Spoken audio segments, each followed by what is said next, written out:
el Tao Te Ching o Tao Te Ching. Se escribe de maneras diferentes si utilizamos el Pinyin, que es la segunda, lo que utilizan los chinos ahora, o si utilizamos el Wei Giles, que es el que sale Tao Te Ching en Wei Giles, que es la forma que tenían, por ejemplo, en la época de los años 40 y 50. Bueno, con las traducciones. Problemas de intraducibilidad. Aquí, ¿por qué es un caso bastante desesperado? Pues porque el propio texto nos dice que no se puede traducir eso. O sea, que tú no puedes entenderlo. Y entonces, primero nos encontramos con un texto que nos dice que el Tao no se puede comprender, y si lo haces palabras, lo perviertes, y por otro lado nos encontramos con que eso está en palabras que a su vez el traductor nos tiene que traducir a nosotros. Y en cierto modo, pues claro, también hay quizá otra perversión detrás, ¿no? Entonces vamos a ver algunas traducciones que no son lo mismo, por eso se las he planteado en distintos bloques. No es lo mismo las traducciones directas del chino al español que las traducciones indirectas, que sería del chino a otra lengua, el alemán o el inglés o lo que sea, y del alemán o del inglés al español. Claro, estamos acostumbrados a usar traducciones indirectas, pero no sé si se dan cuenta hasta qué punto es un poco extraño. Lo mejor sería decir, bueno, pues pensar, por ejemplo, que el Quijote lo traducen al chino y luego una persona que no sabe español lo traduce del chino al coreano. Entonces nos encontramos en coreano una traducción del Quijote que ha pasado por el chino mientras. Entonces dices, vamos a ver, ¿esto tiene lógica o tiene menos lógica? Pues tiene menos lógica, claro. ¿Por qué? Pues porque el traductor a la lengua en que tú lo estás leyendo no entiende la lengua original de ese trabajo. Y lo ha intermediado. Bueno, pues eso es lo que hace que sea necesario diferenciar entre traducciones directas, es decir, que el traductor a la lengua que tú estás utilizando entiende la lengua que está traduciendo, y las traducciones indirectas que pasan por el intermedio de otra lengua. Y bueno, y luego también hay ya lo último, en el caso que es un poco particular, lo que podríamos llamar versiones libres o imaginarias, de gente que ni sabe chino, ni sabe nada, pero directamente se tira a la piscina y te traduce el libro del Tao por inspiración variada, diversa, en fin, muchas de ellas están publicadas en internet, entonces pues dicen lo que les parece, ¿no? Vamos a ver algunas de las traducciones directas al español, ¿no? Que, bueno, pues tenemos dos que son las que vamos a utilizar como ejemplo, ¿no? Tenemos, por una parte, la traducción de Carmelo Elorduy. Carmelo Elorduy estuvo en China, conocía muy bien el chino, pero claro, esto al hablar de Elíade resulta necesario a la hora de leer cualquier trabajo, fijarnos en la vida de las personas y en el contexto de producción de esas personas. No leer los libros como si fueran, como si no tuvieran un autor determinado, sino justamente tener en cuenta ese contexto de ese autor y por qué puede llevarle las circunstancias a haber escrito ese libro. En el caso de Elíade hemos visto que el contexto suyo, de su vida, de su anticomunismo, de sus planteamientos políticos, le llevan a analizar las religiones no teniendo en cuenta ciertos factores, ¿no? Entonces, para entender bien a Elíade hay que conocer esa realidad que hay detrás. Y lo mismo para la gran mayoría de los trabajos, ¿no? Y en este caso, pues claro, hay que entender por qué Carmelo Elorduy conoce el chino. Conoce el chino porque fue misionero en China. Por tanto, la visión que tiene del libro del Tao o de otros libros que tradujo, por ejemplo, tradujo también el I Ching, el I Ching, ¿no? Que es un libro que para él, en su traducción del I Ching, él dice que el I Ching no es un libro de adivinación. es un libro de sabiduría y se niega a aceptar que sea un libro de adivinación. Dice que el uso del I Ching como libro de adivinación es una degeneración de su primer uso. Entonces, claro, son unos preconceptos espectaculares lo que está mostrando ahí. En el caso del I Ching que les digo, pues claramente, porque las demás traducciones que hay del I Ching lo tienen en cuenta su uso como libro adivinatorio. También puede ser un libro sapiencial, sin duda, pero su uso como libro adivinatorio. Pero claro, Carmelo Elorduy estima que eso es la adivinación es una especie de acción inaceptable, ¿no? Entonces, de hecho, recorta, no traduce completamente. Hay partes que en las otras traducciones se incluyen y él no las incluye. Entonces, en este caso, en el libro del Tao, que es un libro muy complejo, ¿no? Entonces, él plantea, y nos vamos a centrar en cómo empieza el libro del Tao, que es además bastante famoso, ¿no? Cómo empieza. Entonces, su traducción, capítulo 1, el Tao que puede ser expresado no es el Tao perpetuo. El nombre que puede ser nombrado no es el nombre perpetuo. No sé si se dan cuenta que el propio texto nos dice que el Tao no es comprensible y transmisible por palabras. Sin nombre es el principio del cielo y de la tierra. Con nombre, la madre de los 10.000 seres. El que habitualmente carece de concupiscencia ve su maravilla. El habitualmente codicioso no ve más que sus últimos reflejos. Estos dos brotan juntos, pero traen nombres distintos. Ambos igualmente son misterio sobre misterio y puerta de todas las maravillas. Bueno, pues este es Carmelo Elorduy, traducción de en el libro que se llama Dos grandes maestros del taoísmo, Lao Tse y Chuang Tzu. Segunda traducción, la de Ignacio Preciado, o Iñaki Preciado, que con esta traducción ganó el Premio Nacional de Traducción en 1979. Este aprendió el chino, fue traductor de la embajada en Pekín y primero, ya no es el capítulo 1, esto es interesante porque a los textos les ocurre esto. Entre medias, en el año 1973, en una de las tumbas de la época de la dinastía Han, apareció un ejemplar de este libro que estaba diferente, o sea, la parte, el Tao Te Ching, tiene una parte que es el libro del Tao y otra que es el libro del Te, ¿no? Entonces, Te va adelante, en este caso, y Tao detrás. Entonces, la parte del Tao se convierte en el capítulo 45, donde antes era el capítulo 1. O sea, que lo primero nos encontramos que el libro está cambiado. ¿Y cómo lo traduce? Bueno, lo primero es que no pone Tao, sino Dao, que es como se escribe en pinyin, pero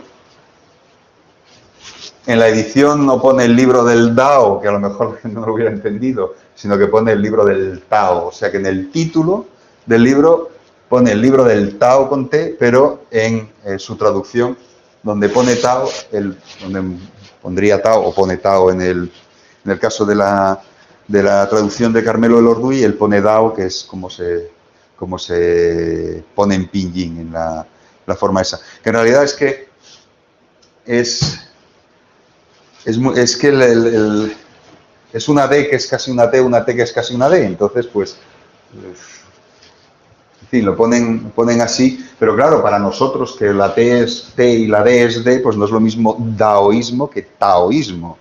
Y claro, resulta hasta incluso difícil que hablemos de daoísmo en vez de taoísmo, como si parece ser que para el pinyin, el uso del pinyin tendría que hacerse de esa manera, ¿no? Pero bueno, son asuntos de este tipo que también nos inciden en los problemas, hasta incluso esto que les digo, de la forma de, no solo ya de traducir, sino casi de hablar, ¿no? Y de mostrar cómo se escriben las palabras, que en el caso del chino, pues hace que a veces sea casi incomprensible ciertos nombres con otros. Por ejemplo, Chuang Tzu se convierte en Chuanxi.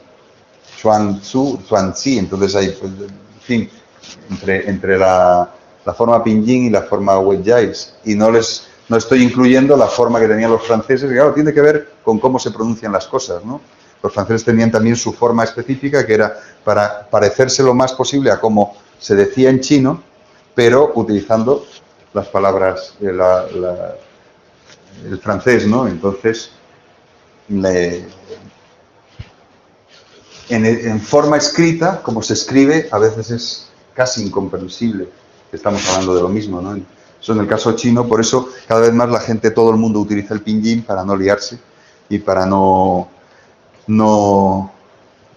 aumentar aún más la confusión. Ya que estamos traduciendo, encima no solo traducimos, sino que encima utilizamos palabras diferentes. Si somos franceses y utilizamos la notación que de la FO se llama la Escuela Francesa de Extremo Oriente, o la que hizo Wade y luego desarrollada por Wade Giles, o la de los chinos. Entonces, finalmente esto nos lleva aún más. Estamos enredándonos, como pueden ver, enredándonos hasta en las propias palabras que utilizamos y no las hemos traducido todavía, ¿no?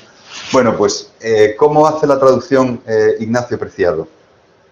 Pues dice, el Dao que puede expresarse con palabras no es el Dao permanente. El nombre que puede ser nombrado no es el nombre permanente. Lo que no tiene nombre, entonces entre paréntesis incluye las dos palabras, Wu Ming, es el principio de todos los seres. Lo que tiene nombre, Yu Ming, es la madre de todas las cosas. La permanente ausencia de deseos, Wu, permite contemplar su esencia escondida. La constante presencia del deseo, Wu, lleva a contemplar sus manifestaciones. Ambos, Wu, Yu, tienen el mismo origen, con nombres diferentes, designan una misma realidad, el profundo misterio, es la llave de las transformaciones de los seres. Entonces, no sé si se dan cuenta que es muy sutil, pero hay una clara diferencia entre los dos textos, entre las dos traducciones. En un caso se habla de la concupiscencia y la codicia, y en el otro caso se habla de la ausencia de deseos y la presencia de deseos. Que claro, presencia de deseos y ausencia de deseos está mucho más en la línea de lo que podríamos entender como una traducción correcta, porque justamente tanto en el budismo como en otras religiones orientales el deseo se convierte en una traba, y por tanto, pero el deseo no es eso que nos da a entender el hecho de la concupiscencia o la codicia, no es el deseo como tal. En el budismo la palabra que define deseo es sed, la sed. O sea, es esa necesidad que te lleva en el caso este, pues a seguir viviendo, a seguir queriendo lo que sea, pues la propia vida, pero también todo lo que hay alrededor de la misma, ¿no? Y que en la vía del sabio, que es en última instancia lo que está planteando aquí el taoísmo, pues la clave es rescindir o negar, buscar la ausencia de esos deseos, ¿no? Y también, pues claro, al incluir Wu Yu en esto, Wu Yu, el ambos se entiende mucho mejor que en el otro, aunque el otro, no sé si se dan cuenta que es muy bonito, porque eso de misterio sobre misterio y puerta de todas las maravillas, que es como termina la traducción de arriba de Carmelo Lorduy, pues es muy bonito, y en esto es menos bonito. El profundo misterio es la llave de las transformaciones de los seres, pero claro, está desde mi punto de vista mucho más cerca de lo que es el pensamiento chino, las transformaciones de los seres. Antes les hablé del I Ching. ¿Cómo se traduce I Ching? El libro de las transformaciones. Porque es un método adivinatorio, porque plantea cómo en el mundo se transforma y puedes conocer por medio de toda una serie de claves, que es las que te da el I Ching, esas transformaciones. Parte de la unidad, que podría ser el Tao, luego el Tao en esa constante caracterización de las transformaciones se transforma en oscuro y claro, o yin-yang, y luego eso se combina con, en el caso del I Ching, con trigramas, que son 3 líneas que pueden ser quebradas o continuas, si son quebradas son líneas yin, si son continuas son líneas yang, y entonces esa combinación forma un significado que puede ser diferente, y luego en sí el I Ching, las combinaciones son dos de estos trigramas que forman hexagramas, y cada hexagrama tiene un significado. Si en la línea de abajo es una línea yang o es una línea yin, y así sucesivamente. Entonces lo que intenta es captar, en el I Ching lo que intenta es captar lo que es el mundo, es decir, la naturaleza y todo lo que es el mundo, por medio de esas combinaciones que son las transformaciones como tal. Por eso se llama el libro de las transformaciones, porque son elementos que transforman, y al transformarse significan cosas diferentes. No es lo mismo yang arriba que yin arriba, porque en principio yang es cielo y yin es tierra. Por tanto, el lugar donde en teoría debe de estar yin es abajo y donde debe de estar yang es arriba. Entonces, si yang está abajo y yin arriba, eso quiere decir cosas diferentes de si es así o no. Entonces así van jugando y van caracterizando los significados, y así juegan. Entonces, ¿qué son? Pues las transformaciones de los seres. Entonces, el misterio, ¿cuál es? En sí las transformaciones de los seres. ¿De dónde salen esas transformaciones? Del núcleo original, que es el propio Tao, que es, como ven, inexpresable, permanente e innombrable. Entonces sus manifestaciones que se pueden nombrar ya no son el verdadero Tao, y sí. Entonces el significado, no sé si lo ven, pero claro, es desde mi punto de vista mucho más, una traducción mucho más rica la segunda. La otra es, bueno, pues a lo mejor tiene otra finalidad. Esta es más respetuosa con el pensamiento, probablemente con el pensamiento chino. Luego tenemos las traducciones indirectas, una traducción excepcional, porque era un sinólogo, en origen una obra excepcional, que es la de Richard Wilhelm, que era un sinólogo excepcional, muy amigo de Jung, por otra parte, ¿no? Es esta traducción que hizo él del chino al alemán en 1910, y que luego hicieron del alemán al español en tiene varias ediciones, ¿no? Entonces aquí tenemos un pequeño problema, que es el que decía antes, y es que las traductoras estas son traductoras del alemán, no del chino, no conocen el chino. Entonces, bueno, pues se adaptan, hacen una buena traducción del alemán, pero ¿hasta qué punto ellos conocen lo que es el chino? Pues no lo conocen, ¿no? Una curiosidad aquí, que en cierto modo es un engaño. Wilhelm prefirió traducir Tao. En vez de dejarlo en chino, prefirió traducirlo, y lo traduce por sentido.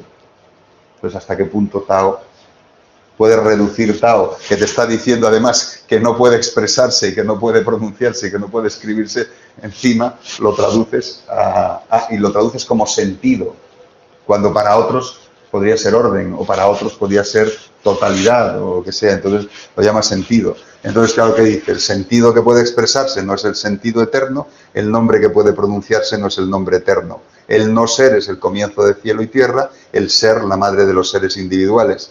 El camino del no ser lleva a contemplar la maravillosa esencia, el del ser a contemplar los espacios limitados. Originalmente los dos son uno, su única diferencia radica en el nombre, la unidad de ambos se denomina misterio, el enigma más profundo del misterio es la puerta por donde entran todas las maravillas. Y tiene algunos puntos interesantes, aunque claro, no incluye el término deseo, sino que juega con ser y no ser. Entonces, otra vez, es que están diciendo, no sé si se dan cuenta que están diciendo cosas distintas. Y estamos hablando de lo mismo. Y luego pues hay más, esta es la de John Woo, del chino al inglés y luego del inglés al español, pero las pueden ustedes ver, y luego las imaginarias, que ya cuentan cualquier cosa.